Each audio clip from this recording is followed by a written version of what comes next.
और आगे कहते हैं मम भरोस ही हर्ष न दीना, और मम भरोस मेरे भरोसे रहे। मैंने कहा ना भोले का भगवान होता है। अगर भोले व्यक्ति ने ध्रुव प्रहलाद की तरह एक बार भगवान को मान लिया, सूरदास की तरह लड़ने का अधिकार पा लिया कि हमारा परम पिता है, हम उससे बात करेंगे, हम उससे बोल देंगे। और मित्रों मैं आपको बताऊं, हम लोग ये कहते हैं कि टीकरी पर हनुमान जी के मंदिर में कोई मनोकामना है, कोई आपका कोई बिछुड़ गया है या कोई संकट आ गया है तो नारियल उठा के रखने जाते हैं। मित्रों इस भक्ति में तो आपको नारियल उठा के रखने की भी आवश्यकता नहीं है, राम जी से हनुमान जी से सीधे बोलने की आवश्यकता है, प्रभु आप ये देख लेना। लेकिन एक बार जैसे मैंने कहा था, दशरथ कहन को 10 इंद्रियों के साथ आप एक बार बोल देंगे तो वो बात पहुंच जाएगी। इसे मनोविज्ञान की भाषा में नॉइज भी कहते हैं कि आपके और इष्ट, आपका जो इष्ट है और आप दोनों के बीच में कोई नॉइज नहीं होना चाहिए। नॉइज का मतलब है कोई दूसरी तमाम किसी का बुरा चाहना या कोई काम क्रोध लोभ इस तरह की कोई वो नहीं होना चाहिए। सीधे सीधे ईश्वर से हमारी बात हो रही है तो हो रही है, ये सरलता है और सबके साथ छल रहित व्यवहार है। जब ये मित्रों जब होता है तो फिर हमारे भरोसे पर वो रहता है। आज कुछ डिम आ रहा है क्या इसमें? हमारे भरोसे पर रहता है और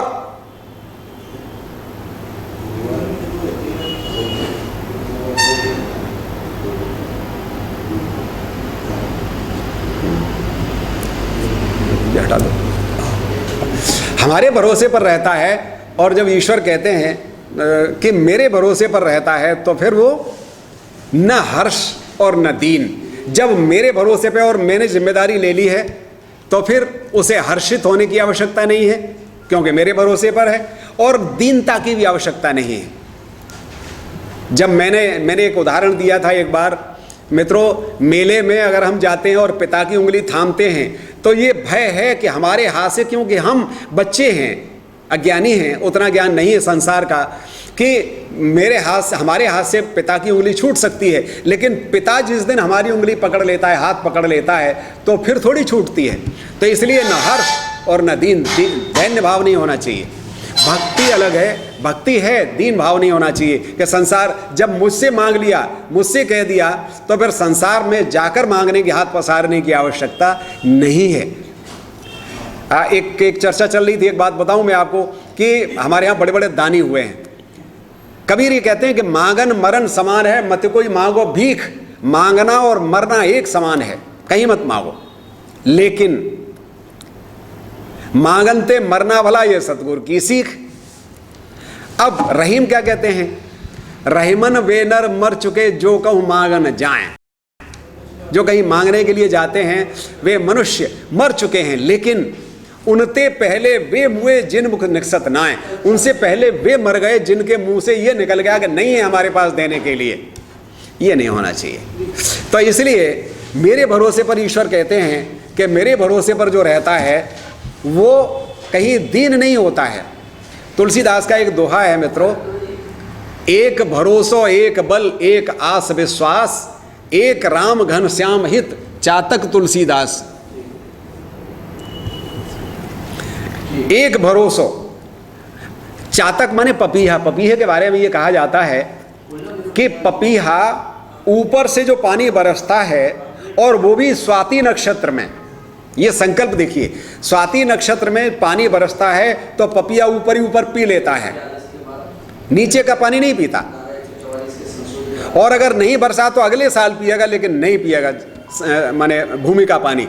तो इसलिए एक भरोसा एक बल, एक का भरोसा एक की ही ताकत, एक आस विश्वास, एक से ही आशा और एक का ही विश्वास। इसलिए कहा कि एक राम घन श्याम हित, एक राम रूपी बादल के लिए तुलसीदास पपीहे की तरह है, चातक की तरह है। तो ये अनन्य भाव की जो भक्ति है, ये सरलता के साथ व्यवहार करना, सरल रहना और ईश्वर पर भरोसा करना, उसी से आशा करना, ये 9 प्रकार की भक्ति है। ये मित्रों 9 प्रकार की भक्ति है जो भी हमें भा जाए, जो जिसमें हमारी अनुकूलता हो जाए वह अच्छी है। जिस तरह सारे टेढ़े मेढ़े रास्ते गंतव्य तक पहुंचाते हैं, उसी तरह हमारा जो भी साधन होता है, जो भी भक्ति का प्रकार होता है, जो भी मंत्र होता है, सब उसी परमात्मा से मिलाने वाले होते हैं। अब देखिए आगे दो चार बातें और कहकर के मैं इसको विराम दूंगा कि शबरी से राम क्या कहते हैं। नवमो एकौ जिनके होई, ये 9 भक्तियां मैंने प्रथम भगत संतन कर संगा से लेकर यहाँ तक 9 प्रकार की भक्ति मैंने बताई हैं। 9 रास्ते बताए हैं ईश्वर तक पहुँचने के इस शरीर के द्वारा, तन मन धन से। उनमें नवमो 9 में भी एकौ जिनके होई, एक भी जिनके होती है, एक भी, कोई ज़रूरी नहीं कि सारे हम कंफ्यूज ना हो। एक कोई साधन अपना लीजिए, हमें ये सूट करती है, हमने वो तरीका अपना लिया। और ये नवी भक्ति तो कितनी सरल बात है। अगर हम सरल बने रहें तो इनमें से एक भी किसी के अंदर होती है। तो नारी पुरुष सचराचर कोई, अब आप देखिए यहाँ ध्यान देने की बात है, मैं इनका वर्णन कर रहा हूं कि नारी हो चाहे पुरुष हो, बहुत अनेक घरों में मैंने देखा कि बहुत सारी चीजों पर पुरुषों का कब्जा है कि ये काम हम ही कर सकते हैं। जैसे एक उदाहरण मैं आपको देता हूं मित्रों कि हमारे यहाँ वेदों में 52 नाम हैं उन महिलाओं के जिन्होंने वेदों की ऋचाओं की रचना की है। 52 महिलाओं के नाम है, वेदों की ऋचाओं की रचना की है, जो उस समय ऋषि पद को प्राप्त थी। जैसे आज प्रोफेसर है मान लीजिए, चाहे महिला हो चाहे पुरुष हो, उसने अध्ययन किया है, पीएचडी की है तो डॉक्टर है और वो प्रोफेसर है। इसी तरह उस समय ऋषि पद था, जो अध्ययन, जो महिलाएं अध्यापन का कार्य किया करती थी, ब्रह्मवादिनी कहलाती थी।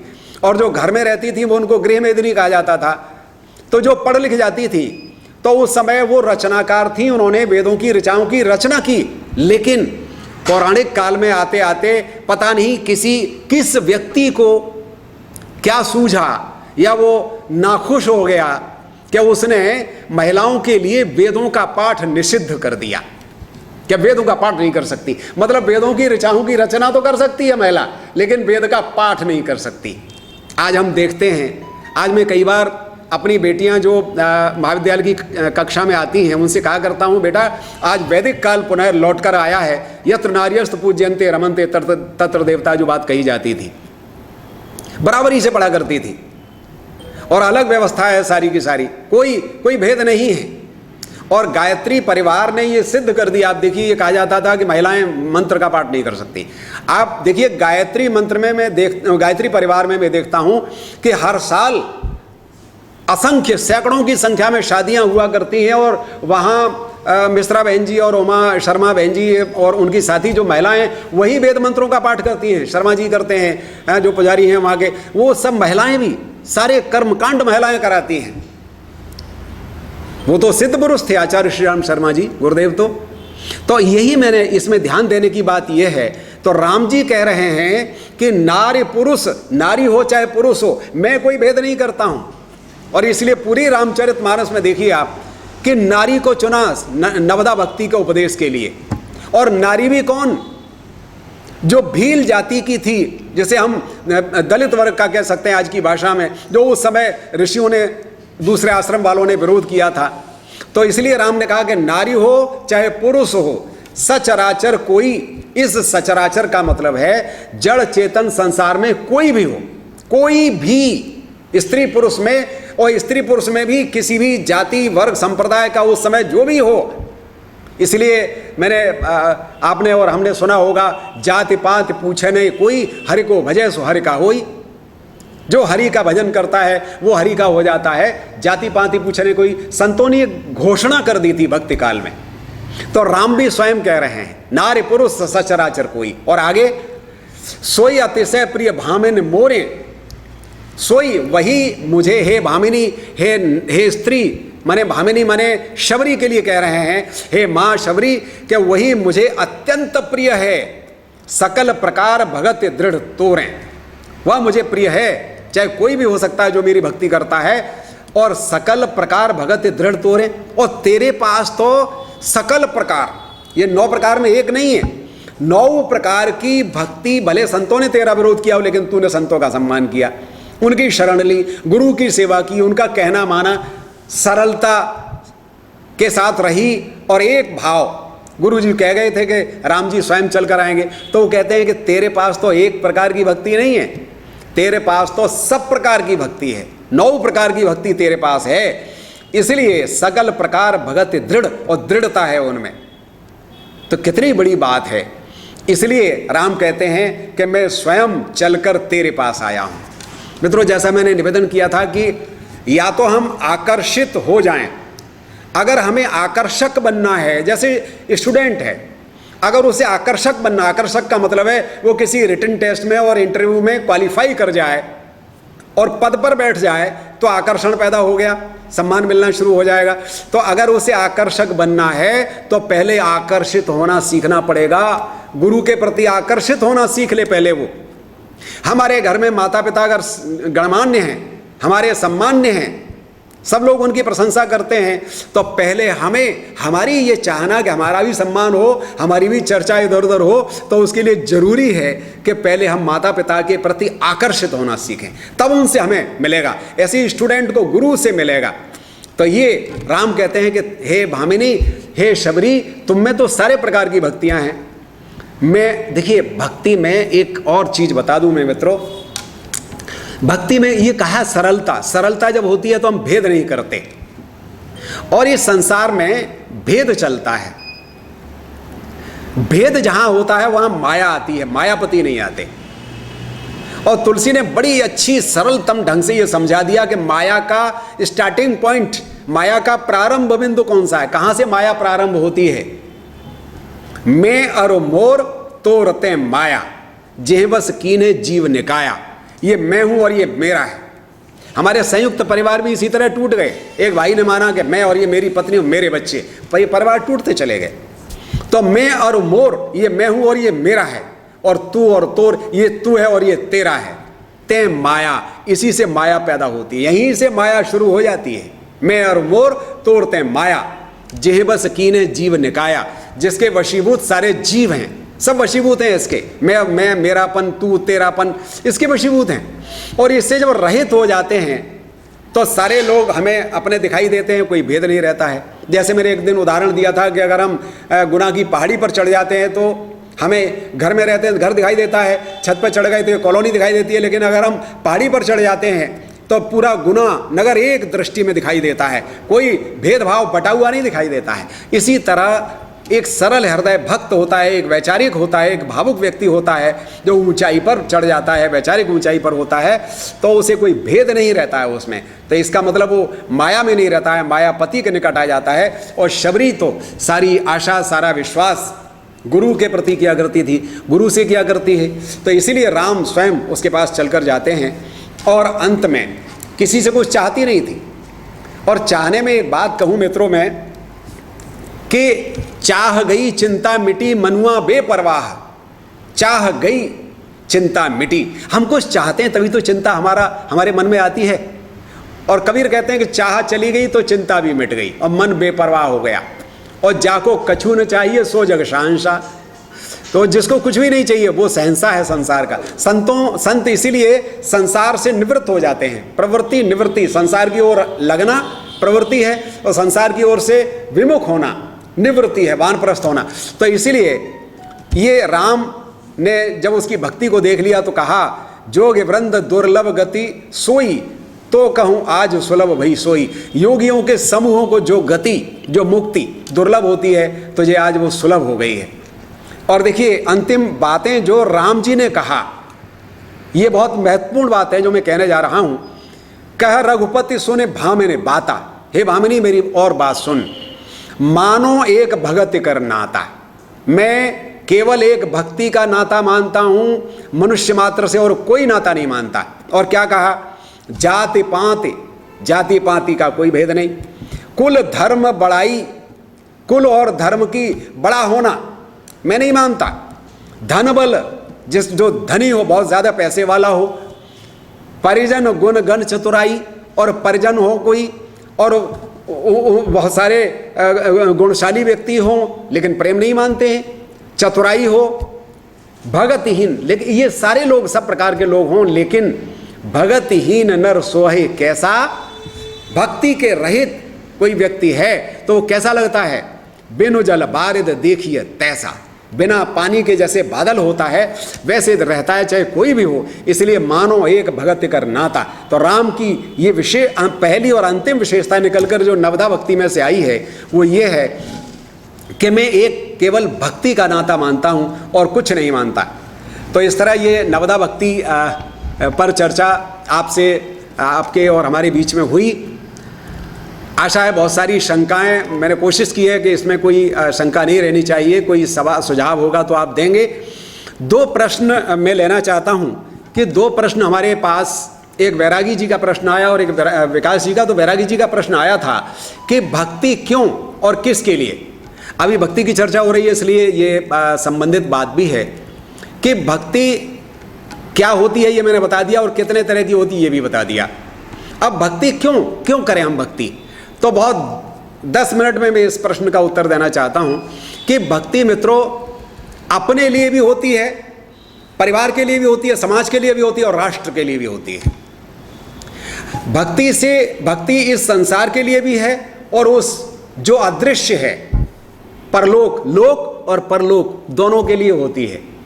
सीधी सी बात है मित्रों कि जैसे वर्तमान है, अगर वर्तमान में हम कोई स्टूडेंट है अच्छी पढ़ाई कर लेगा तो आने वाला कल जो भविष्य है उसका अच्छे नंबर आएंगे, अच्छी नौकरी मिलेगी, अच्छे पैसे कमाएगा, सुख से जीवन जिएगा। इसी प्रकार से ये लोक है, यहाँ हम आँखों के सामने अच्छे काम करते हैं, सरल रहकर काम करते हैं, छल रहित होकर काम करते हैं। तो हमारा इस जन्म के बाद, इस जीवन के बाद जो परलोक अगला जो कुछ होने वाला है, पुनर्जन्म हो या ईश्वर के पास जाए जो व्यवस्था हो वह भी अच्छी हो। तो ये वो और ये दोनों ही हमारे सुधरते हैं, इसलिए भक्ति की आवश्यकता होती है। पहली चीज आपको बताऊं कि जीव जब इस संसार में आता है, आत्मा जब मनुष्य शरीर में आ जाती है तो वो जीव हो जाती है, उसे जीवात्मा कहने लगते हैं। भूमि परत भा डावर पानी इमें जीव है माया लपटानी। जैसे ऊपर से गिरने वाला जल बड़ा निर्मल होता है, लेकिन जैसे ही वो मिट्टी में गिरता है तो डावर का मतलब होता है गंदा। वो मिट्टी पर पड़ते ही मिट्टी मिल जाती है तो वो गंदा हो जाता है। उसी तरह से जैसे ही जीव इस शरीर में आता है और संसार में आता है तो वो माया लपटानी, माया से लिप्त हो जाता है। एक बड़ी सरल सी बात है, कहीं किसी के यहाँ कोई संतान पैदा होती है, बेटा पैदा हुआ तो मौसी आई कि मेरा भतीजा आ गया, बहन आई कि मेरा भाई आ गया, माँ बाप के मेरा बेटा आ गया, पड़ोसी के बोले हमारा भतीजा, कितने रिश्तों में बंधता चला जाता है। माया की शुरुआत यहीं से हो जाती है। इसलिए सुखदेव जी जन्म लेते ही तुरंत चल दिए थे कि मुझे इसमें माया में नहीं फंसना। तो देखिए तुलसी ने कहा, ईश्वर अंश जीव अविनाशी चेतन अमल सहज सुखराशि।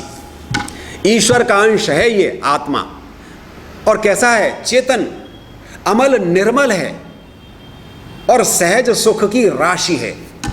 यानी हम संसार में सुख ढूंढते हैं लेकिन आत्मा स्वयं सुख की खान है। उससे परिचित होने के लिए भक्ति की आवश्यकता है। व्यक्तिगत तौर पर बता रहा हूं, पर्सनली व्यक्तिगत तौर पर, कि हम ये जानते हैं कि जिसे हम मरना कहते हैं कि शरीर में से ऐसा क्या निकल जाता है कि वो शरीर पूरा का पूरा काम नहीं करता है, न आंखें देखती हैं, न कान सुनते हैं, न हाथ पैर चलते हैं, न कुछ नहीं। ऐसा कौन सा तत्व था? इसका मतलब वही था जैसे ट्रैक्टर नया खड़ा हुआ है लेकिन चालक नहीं होगा तो ट्रैक्टर चलेगा कैसे? इसी तरह आत्मा इस शरीर को चलाने वाली वो पावर है, ईश्वर का, परमात्मा का अंश है। तो उससे हमारी मुलाकात हो, हमारी भेंट हो, हम अपने असली स्वरूप को जान जाएं, ये भक्ति की पहली आवश्यकता है व्यक्तिगत तौर पर, जिसकी तरफ लोग उन्मुख होते हैं। क्योंकि भोग तो भोग कर शरीर को क्षीण करते हैं और आंखों के सामने लोग बचपन से बुढ़ापे तक पहुंचते हैं और संसार चले जाते हैं। तो एक बात। दूसरा, जब हम किसी की भक्ति करते हैं मित्रों, तो अगर हम मान लीजिए हनुमान जी की भक्ति कर रहे हैं, राम जी की भक्ति कर रहे हैं, तो ऐसा लगता है कि हमारे साथ कोई है, हम अकेला महसूस नहीं करते ये। और एक इसके साथ साथ एक बात और, क्योंकि हम जिसकी भक्ति कर रहे हैं, हमने उनके कार्यों के सौंदर्य को देखा है और उनके महत्व को स्वीकार किया है, तब हम उनके शरण में गए हैं। इसलिए हमको लगता है कि कहीं हम जाते हैं तो अकेले नहीं हैं, एक बात। और दूसरा, जिनका नाम लेकर निकलते हैं तो ऐसा लगता है कि हमने अपने ऊपर खुद ही एक पहरेदार बिठा रखा है, एक पहरा बिठा दिया है कि वो हमको देख रहा है कि हम कुछ गलत न करें, हमसे कुछ गलत न हो जाए, इसलिए वो पहरेदारी है। देखिए, कोई ये पाठ करने से शुरुआत करते हैं, कोई पाठ कर रहे हैं, फिर हमको वो याद हो जाता है, फिर उसका आनंद आने लगता है, भक्ति में प्रवेश होता है। एक छोटा सा उदाहरण बता रहा हूँ कि एक गीत इसमें कल्याण में आया था कि एक किसान था, वो अपना सरल भक्ति थी उसकी, नवी प्रकार की भक्ति, जैसे कोई दूसरा उससे चिढ़ता था तो वो एक तांत्रिक के पास गया और तांत्रिक से कहा कि आप कोई ऐसा प्रयोग करोगे वो किसान मर जाए। तो वो तांत्रिक ने वो क्रिया कर दी और कह दिया कि 1 महीने बाद वो मर जाएगा, और वो नहीं मरा। वो दूसरा जो चिढ़ने वाला किसान था वो तांत्रिक के पास गया तो उससे कहा कि वो तो कुछ नहीं हुआ उसका। बोले ऐसा हो ही नहीं सकता है कि मेरा तांत्रिक प्रयोग फेल हो जाए, ऐसा हो ही नहीं सकता है। बोले अच्छा, वो तो अभी जीवित है, 1.5 महीना हो गया। बोले अच्छा, ऐसा हो नहीं सकता है। तो फिर भी वो गया तो उसने कहा कि ऐसा हो नहीं सकता है। तो वो अपने गुरु के पास गया, जो उस तांत्रिक के गुरु थे। तो गुरु के पास गया और उसने पूरी बात बताई। तो उसके गुरु ने आंख बंद करके देखा और वो अपने शिष्य तांत्रिक से ये कहा कि तुम जाकर उससे माफ़ी मांगो। इसलिए मित्रों, हम किसी के बारे में ज़्यादा नहीं जानते हैं। हमें मालूम है कि हम घर में 1 घंटा पूजा करते हैं, भैया तो सामने वाला भी हो सकता है आपसे ज़्यादा करता हो, इसलिए किसी का बुरा मत चाहो, नहीं तो ईश्वर आपको पहले दंड देगा, क्योंकि ईश्वर उसके ज़्यादा निकट गए। आप 1 घंटा पूजा करते हो, 1.5 घंटा करता है, हो सकता है वो कम करता हो लेकिन ज़्यादा भक्ति भाव हो। इसलिए कभी भी किसी के प्रति विद्वेष नहीं रखना चाहिए। ये कहो कि भगवान सबका कल्याण करे, बाकी निर्णय लेने वाला वो है, पुरस्कार दंड देने वाला वो है, अच्छे बुरे के साथ। तो गुरु ने ध्यान धर के देखा तो उससे कहा शिष्य से कि तो तुरंत जाओ, उससे माफ़ी मांगो, क्योंकि वो व्यक्ति गीता का पाठ करता है। तो वो तांत्रिक गया और उससे कहा चिढ़ने वाले से कि आप चलिए मेरे साथ। मेरे गुरु ने कहा मैं तो माफ़ी मांगने जा रहा हूँ, नहीं तो वो क्रिया मेरे ऊपर पड़ जाएगी। तो वो नहीं गया और वो तांत्रिक गया, उसने कहा। और किसान बोला अरे साहब कोई बात नहीं, भगवान करने वाला है सब, आप क्या कर पाओगे, क्या करते। तो इसलिए वो जो किसान दूसरा चिढ़ने वाला नहीं गया था, वो क्रिया उस पर पड़ी और वो खत्म हो गया। तो कहने का मतलब यह है कि वो केवल पाठ करता था, ईश्वर के थोड़ा निकट आने की कोशिश कर रहा था। भले प्राइमरी स्टूडेंट था लेकिन स्टूडेंट तो था। तो इसी तरह से हम कोई पाठ करते हैं, जैसे अपनी रक्षा की बात हमारे यहाँ आती है, हमें जब कहीं बाहर जा रहे हैं और डर लगने लगता है या किसी संकट में फंस जाते हैं तो हनुमान चालीसा याद आता है, जल्दी जल्दी जल्दी जल्दी हनुमान चालीसा पढ़ते हैं। तो माने हमें एक भरोसा रहता है, एक उम्मीद रहती है कि अगर हम पाठ करेंगे तो हमें बचा लिया जाएगा, वो ईश्वर का गुणगान करने लगते हैं। तो ये पर्सनली व्यक्तिगत तौर पर मैंने आपको बताया कि हमें इसकी आवश्यकता रहती है।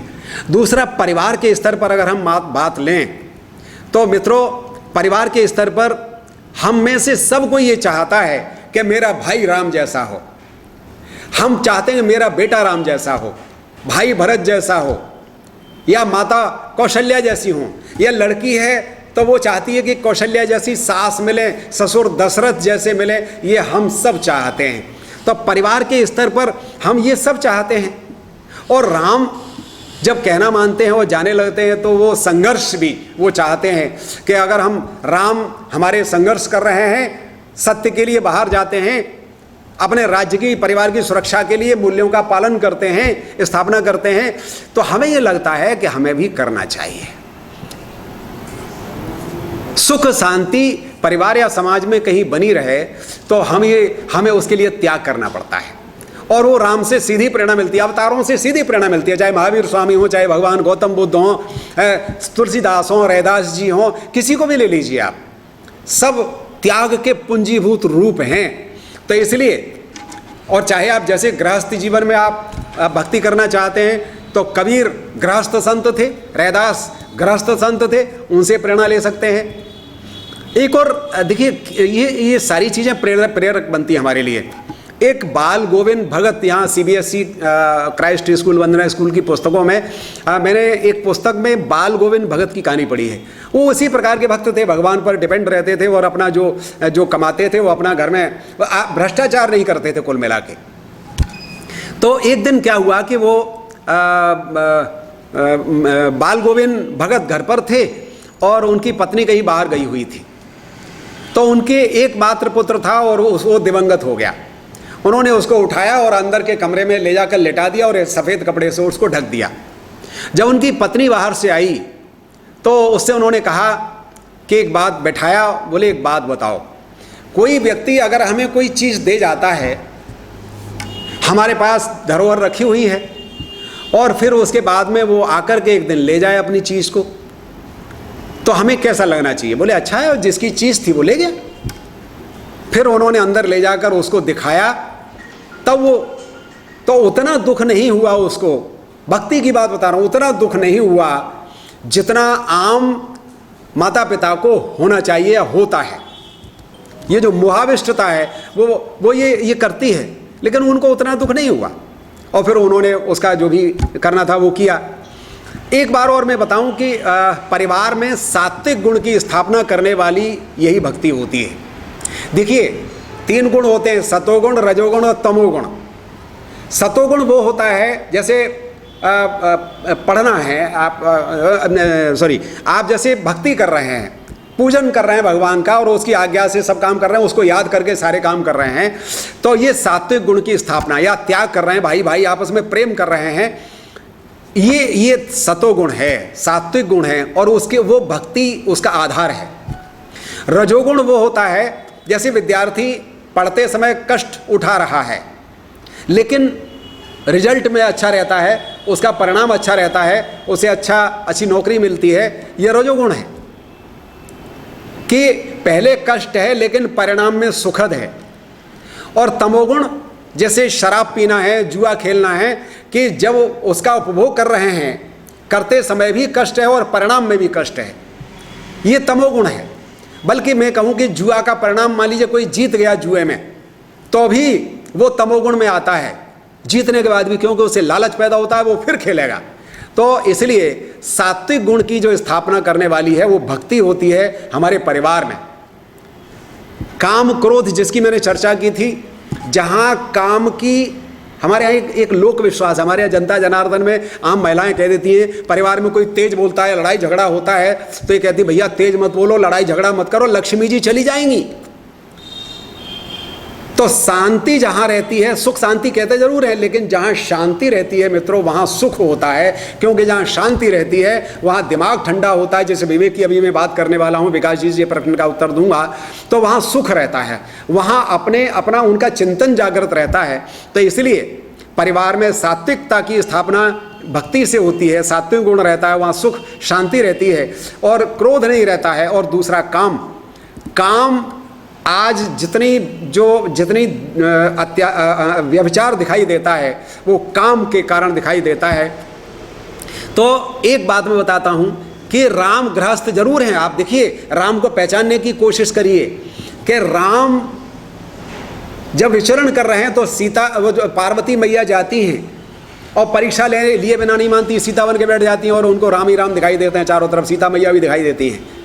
वो राम उनकी बात कर रहे हैं मित्रों, हम जो शिव के उपास्य हैं, शिव जिनका नाम का ध्यान करते हैं, उन राम की बात कर रहे हैं। और शिव का एक विशेषण है कि उन्होंने कामदेव को भस्म कर दिया था, वो कामारी हैं, कामदेव के शत्रु शिव और शिव के आराध्य राम, उनकी चर्चा कर रहे हैं हम। इसलिए जब हम ध्यान करें तो उस परम सत्ता के रूप में मानकर उसका ध्यान करेंगे तो हम राम के निकट पहुंचने का एक स्टेप रख पाएंगे। एक बात, अगला मैंने बताया कि व्यक्तिगत रूप से भी भक्ति की आवश्यकता हुई, परिवार के स्तर पर भी जिसको हम इष्ट मान रहे हैं उसकी भक्ति की आवश्यकता महसूस हुई। तीसरा, समाज के स्तर पर, सामाजिक स्तर में जीवन मूल्यों की स्थापना। गांधी जी ने राम राज्य की जो कल्पना की है, रामचरितमानस को राम को मानते हुए, तो ऐसे ही थोड़ी कर ली, हम तो बहुत कम अक्ल वाले हैं, गांधी जी तो उनकी विशेषता ही अलग थी। तो वो जब राम राज्य की कल्पना कर रहे हैं रामचरितमानस के आधार पर, तो इसका मतलब है कि भक्ति जीवन के लिए सामाजिक जीवन के लिए बहुत आवश्यक है। तो इसलिए अत्याचार अगर कहीं होता है तो लोक की रक्षा राम किले से बाहर निकल कर करते हैं, ये गुण हम में आना चाहिए, इसलिए हम उनकी भक्ति करते हैं। अगर कोई अत्याचारी कोई किसी को परेशान कर रहा है और अगर हम घंटी बजाते रहते हैं और हमारी आंखों के सामने दिख रहा है, तो एक प्रश्न होता है कि हमें छोड़ देना चाहिए था, छोड़ देना चाहिए क्या? अरे भाई, जब जिसकी पूजा करने बैठे हैं, जिसका ध्यान, जिसकी भक्ति करने बैठे हैं, उसने जो कार्य अपने घर के सुखों को छोड़कर किया, अगर हम उसे नहीं करते हैं तो फिर राम की भक्ति कैसी? राम की भक्ति का प्रैक्टिकल रूप है वो, क्या उसे बचाना चाहिए हमको। तो इसीलिए समाज के लिए हमें भक्ति की आवश्यकता होती है। एक बात और बताऊं, दो बातें और हैं कि हमारी भक्ति व्यष्टि से समष्टि की ओर जाती है। हम व्यक्तिगत रूप से, समष्टि माने सबके काम आए। भाई सीधी सी बात है कि मैं अपने परिवार के लिए काम करूंगा तो परिवार के लोग मुझे जानेंगे, और अगर मैं 100 लोगों के लिए काम करूंगा तो 100 लोग मुझे जानेंगे। सीधी सी बात है, 100 लोग मुझे जानेंगे। तो इसलिए जो व्यष्टि से समष्टि की ओर जाता है वो, आइए दादा, व्यष्टि से समष्टि की ओर जाता है वह भक्ति है।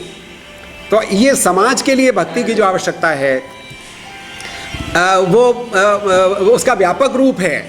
भक्ति केवल हमारे लिए नहीं है, समाज में प्रभाव डालती है वो। इसलिए आप देखिए कि किसी समाज में एक संत आता है, एक भक्त आता है, और वो ऐसा ज्योतिषपुंज होता है कि समाज के समूह हजारों की संख्या में लोग उनके पास जाते हैं और उनसे आशीर्वाद लेते हैं, उनकी बात सुनते हैं, क्योंकि वो एक व्यक्ति का नहीं, पूरे समाज के लिए है। तो इसलिए ऋषि या मुनि या संत जो आते हैं वो समष्टि के लिए चेतना होती है।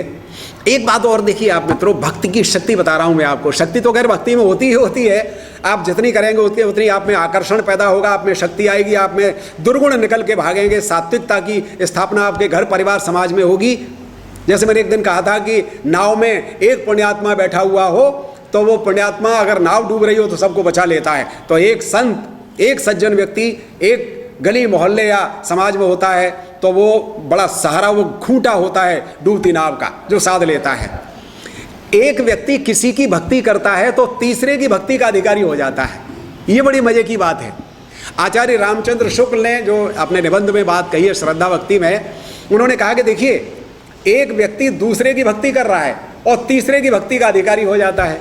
जैसे हनुमान जी ने राम जी की भक्ति की तो हनुमान जी तीसरे की भक्ति के अधिकारी होगा। हनुमान जी के कितने भक्त हो, कितने मंदिर बन गए। तो कोई अच्छा, मैंने कहा था कि आकर्षक बनने के लिए हमें आकर्षित होना आना चाहिए। तो आकर्षित हुए राम की तरफ हनुमान जी, इसलिए आकर्षक बन गए, संकट मोचन बन गए, रामदूत हैं। उसके बाद भी अपार शक्ति उनमें है, उनके मंदिर बन गए। राम के भी मंदिर हैं, उनके भक्त हनुमान के भी मंदिर हैं। तो इसलिए हमें भक्ति की आवश्यकता सामाजिक क्षेत्र में भी अनिवार्य लगती है। और एक अंतिम बात मैं कहना चाहूंगा कि राष्ट्रीय स्तर पर भी है। देखिए, दो उदाहरण मैं देता हूं। मैंने भक्ति में प्रारंभ में ये कहा था विषय प्रवेश में कि गुरु गोविंद सिंह के जितने भक्त थे, सरदार लोग जितने भक्त थे, अगर वे केवल दंडवत करने वाले होते, भक्ति का मतलब प्रैक्टिकली उनकी भक्ति में साथ न देते, 1.25 लाख से एक लड़ाऊं, चिड़ियंते में बाज लड़ाऊं, तब गोविंद सिंह का नाम कहाऊं, ये जो बात थी, उन भक्तों के कारण उन्होंने सेना बनाई और अत्याचारों को समाप्त किया। एक बात। दूसरा उदाहरण मैं देना चाहता हूं कि हमारे समर्थ रामदास जी, समर्थ गुरु रामदास जी अयोध्या आकर 6 महीने रहे, राम जी के भक्त रहे, राम जी से प्रेरणा ली उन्होंने। हनुमान चालीसा का और राम की शक्ति, राम रक्षा स्तोत्र मराठी लोगों में, पूरे महाराष्ट्र में उसका प्रचार प्रसार किया। शिव जी उनके शिष्य बने।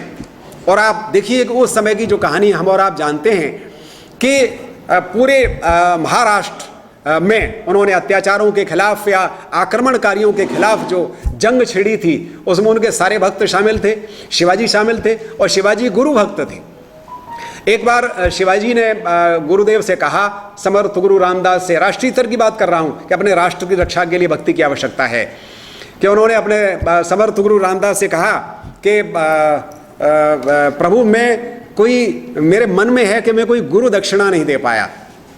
तो उन्होंने कहा, शिवा, मुझे तुमसे कोई गुरु दक्षिणा नहीं चाहिए। तो शिवाजी पीछे पड़ गए कि नहीं गुरुदेव, मेरी इच्छा है कि आप कोई गुरु दक्षिणा लें। तो बहुत मना करते रहे। उसके बाद उन्होंने कहा कि अच्छा तुम्हारी ऐसी इच्छा, तुम मानते नहीं हो, तुम एक काम करो, तुम पूरा का पूरा जितना राज्य है तुम्हारा वो मेरा, मुझे दो। तो शिवाजी तो भक्त थे। देखिए शिष्य में गुरु में और भक्त और गुरु में अंतर है। जो एक प्रकार की भक्ति आई थी, गुरुपद पंकज सेवा तीसरे भगत यमान की जो मैंने बात कही थी कि गुरु के भक्त थे वो। और जब उन्होंने कह दिया कि गुरुदेव राज्य आपका हुआ, तो उन्होंने कहा कि ठीक है आज से राज्य मेरा है। बोले ठीक है गुरुदेव, मैंने दिया। और फिर गुरु ने मालूम है क्या कहा, समर्थ गुरु रामदास ने कहा कि शिवा आज से राज्य मेरा है, मेरे राज्य की तुम रक्षा करोगे, तुम उसका पालन पोषण करोगे, तुम उसकी जिम्मेदारी उठाओगे, ये कहा उन्होंने। तो ये गुरु की भक्ति है। तो इसलिए राष्ट्रीय रक्षा की बात जहाँ आती है वहाँ के लिए भी भक्ति ज़रूरी है। जब हम स्वदेश प्रेम की बात करते हैं तो अलग से एक बार मैं विषय लूँगा कि रामचरितमानस में या वाल्मीकि रामायण में राष्ट्र स्वदेश प्रेम की कहाँ बात आती है, तो उसकी रक्षा के लिए भी हमारे क्षात्र धर्म की बात आती है, तो जिससे राष्ट्र की रक्षा हो। और इसलिए होती है, इन हम क्यों भक्ति करते हैं या हमने भक्ति के लिए इन आदर्शों को क्यों चुना है, हम अपनी तुलना करें कि ये जो हमारे भक्ति के आदर्श हैं उनमें शक्ति है, तो शक्ति के साथ साथ क्षमा भी है।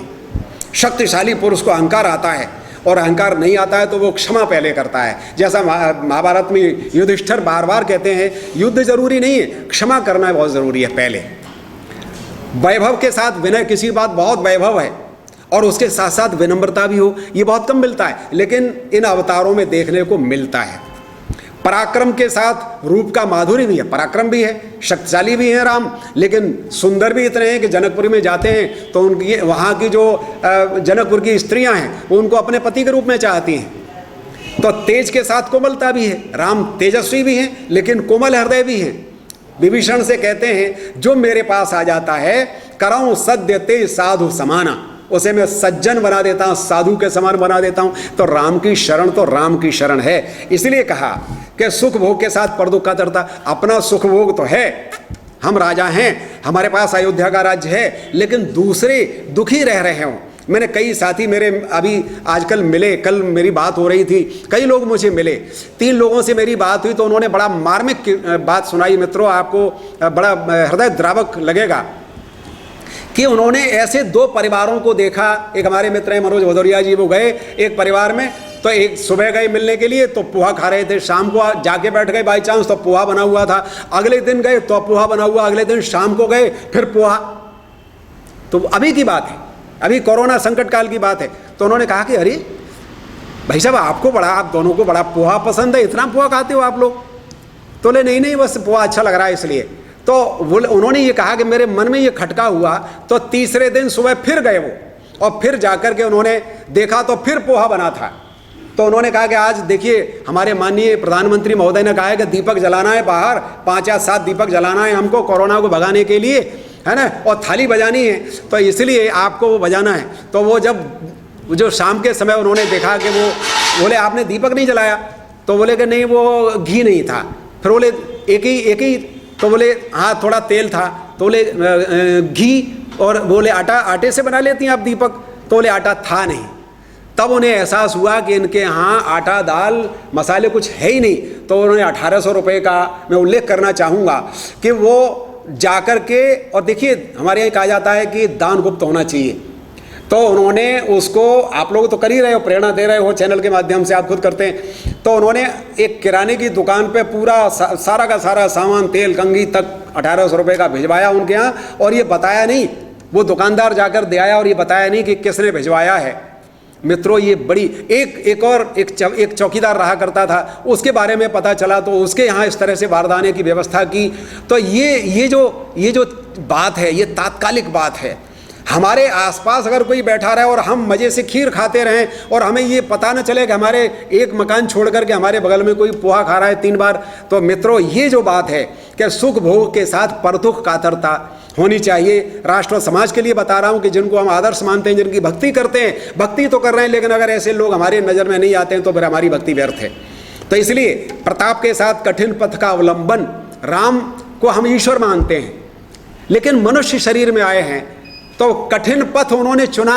हम में से कितने लोग हैं जो फील्ड वर्क करने के लिए या 365 दिन में 2 दिन भी बाहर जाकर के देखें और लोगों के दुख दर्द समझें, वो तो 14 वर्ष के लिए गए थे काम करने के लिए। तो ये हमने ऐसे ही थोड़ी आदर्श सुने होते हैं या ऐसे ही थोड़ी हम भक्ति करने लगते हैं।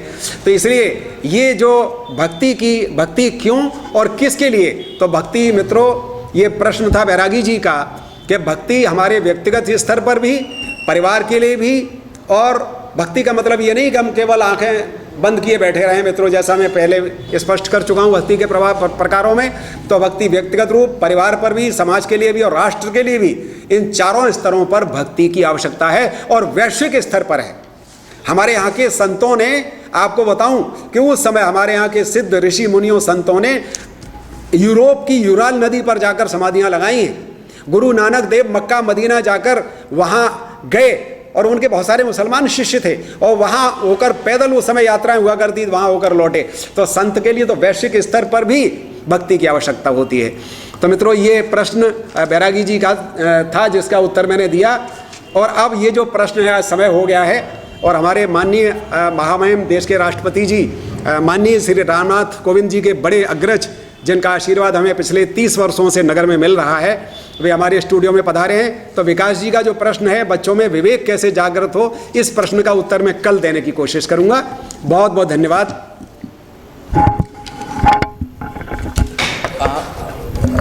चल कोई आने उठा।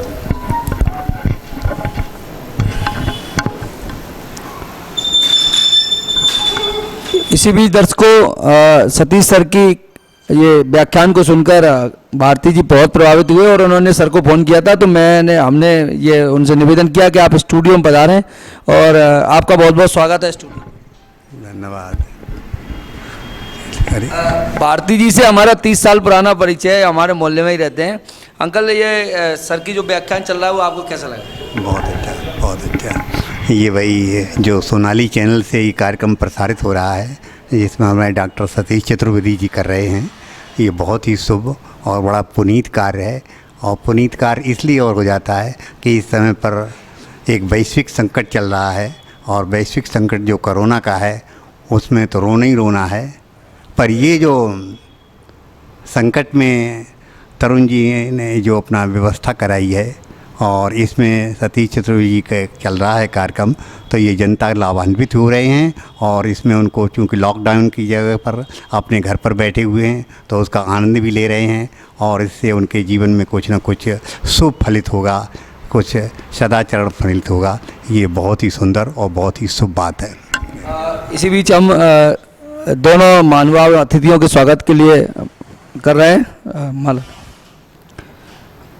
माला लिया, आ जाओ दोनों बच्चे, जाओ दोनों हमारी बेटियां माँ कुछ पुष्प भेंट करेंगी दोनों अतिथियों को। इस तरह आपको बैठ ऐसे हाथ में लेके बैठ कर लो बेटा, हाथ में लेके ऐसे बैठ कर पकड़ो, ऐसे दे, ऐसे दे दो। तिलक को ले, तिलक का सामान लो, तर भी तो दे सर को।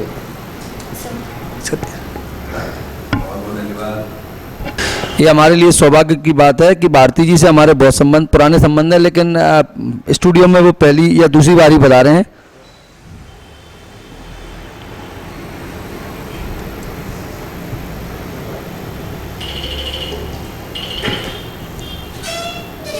बेटा आने उठा स्मृति।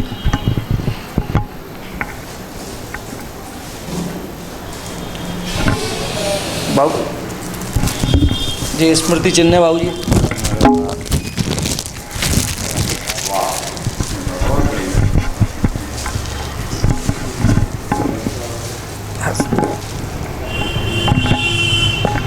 बोल मान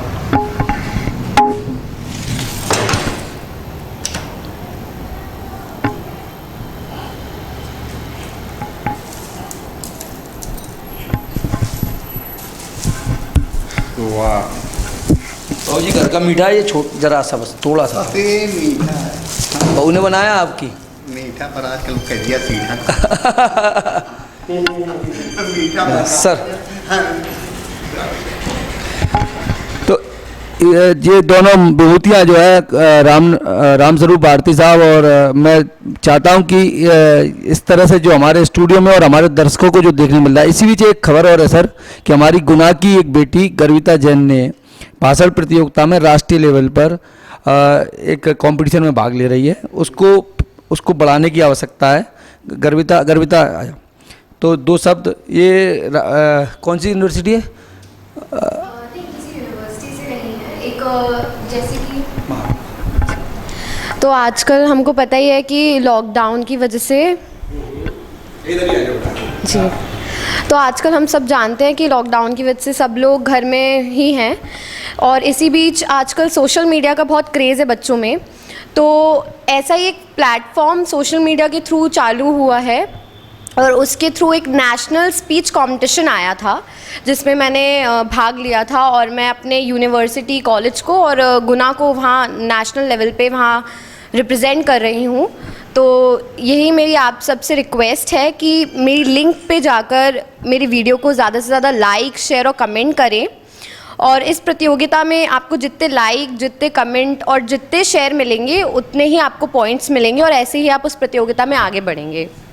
हमारा साधुवाद, बधाई, शुभकामनाएं भी। और क्या विषय क्या रखा है उसमें? विषय वैसे तो 2 पेज का विषय बड़ा सा, पर अगर मैं छोटा करके बताऊं तो ऐसा है कि आजकल की जो हमारी ह्यूमन एक्टिविटीज़ हैं, जैसे कि हम बहुत सारा पोल्यूशन फैला रहे हैं, उससे हमारे इन्वायरमेंट को बहुत ज़्यादा हानि हो रही है। ग्लोबल वार्मिंग बढ़ रही है, पानी ख़त्म हो रहा है, तो उस विषय पे अपने जो विचार हैं वो प्रस्तुत करने थे। बहुत अच्छा, बहुत अच्छा। ये बिल्कुल लेटेस्ट इस समय जो चल रहा है, पर्यावरण ने अपने को दुरुस्त कर लिया अपने आप। मानवीय ह्यूमन एक्टिविटी बंद हो गई तो आपने वो ओजोन परत ने पूर्ति कर ली अपनी। गंगा अपने आप साफ हो गई, नदियाँ अपने आप साफ हो गई, तालाब अपने आप साफ हो गए सारी। तो एक अप्रत्यक्ष रूप से दूसरा लाभ भी है जो हमारे लिए लाभ है। प्रदूषण से मुक्ति मिली, प्रदूषण से मुक्ति मिल गई। तो बहुत अच्छी बात है, बढ़िया। तो सब तो बोलिए, कोरोना महामारी के संबंध में क्या आप कोरोना महामारी के संबंध में कहना कुछ नहीं। ये बहुत ही वैश्विक संकट है, और सभी लोगों को बड़ा दृढ़ता से जो इसके नियम बताए गए हैं, मास्क का लगाना और डिस्टेंस करना, और इसके साथ साथ में कहीं लॉकडाउन घर ही में रहना, तो उसका बहुत कड़ाई से पालन करें। इसी से लाभ है, इसी का देश का और सभी का भला है। और इस मौके पर तो मैं कुछ नहीं, आज मुझको बड़ी प्रसन्नता है कि मेरे डॉक्टर साहब चतुर्वेदी जी यहाँ कार्यक्रम कर रहे हैं। इस बात की प्रसन्नता, तो इनके प्रसन्नता में आज कह रहे थे कबीसुरो कपीसुरो। तो मेरे लिए तो कबीसुर यही है। इन्होंने वाल्मीकि को और कपीसुर 2 को बताया था। तो 2 लाइनें जो हैं आज मैंने सुबह ही इनको सुनाई, बहुत ही अच्छी। हाँ, तो 2 लाइनें मैं पुनः समर्पित कर रहा हूँ इनके व्यक्तित्व के लिए। और धनी है, और बहुत ही पॉजिटिव और सकारात्मक सोच की हैं, और वो सकारात्मक सोच ही ये कोरोना में सब चीज़ों में सकारात्मक सोच जो है वही विजय पाता है, वही आगे बढ़ता है। तो वो 2 लाइनें थी कि दुनिया में वक्त बहुत कम है, दुनिया में वक्त बहुत कम है खुशी से जीने के लिए, दुनिया में वक्त बहुत कम है खुशी से जीने के लिए, पर कुछ कम वक्त कहाँ से समय निकाल लेते हैं कुछ नफरत से जीने के लिए। हाँ, कुछ कम वक्त कहाँ से समय निकाल लेते हैं नफरत से जीने के लिए। तो ये मैंने इसको एक राहत इंदौरी के उसमें मैंने दी थी। तो दूसरी लाइन थोड़ी चेंज करता, एक शब्द ही है तो उसको चेंज कर दूँ कि वक्त बहुत कम है, दुनिया में वक्त बहुत कम है खुशी से जीने के लिए, पर कुछ कम वक्त कहाँ से वक्त निकाल लेते हैं नफरत से जीने के लिए, नफरत से जीने के लिए।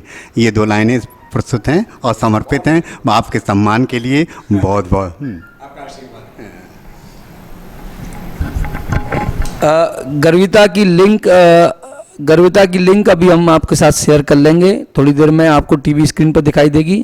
और अधिक से अधिक उसे वोट देकर गुना का सम्मान बढ़ाएं, हमारी बेटी है वो। धन्यवाद।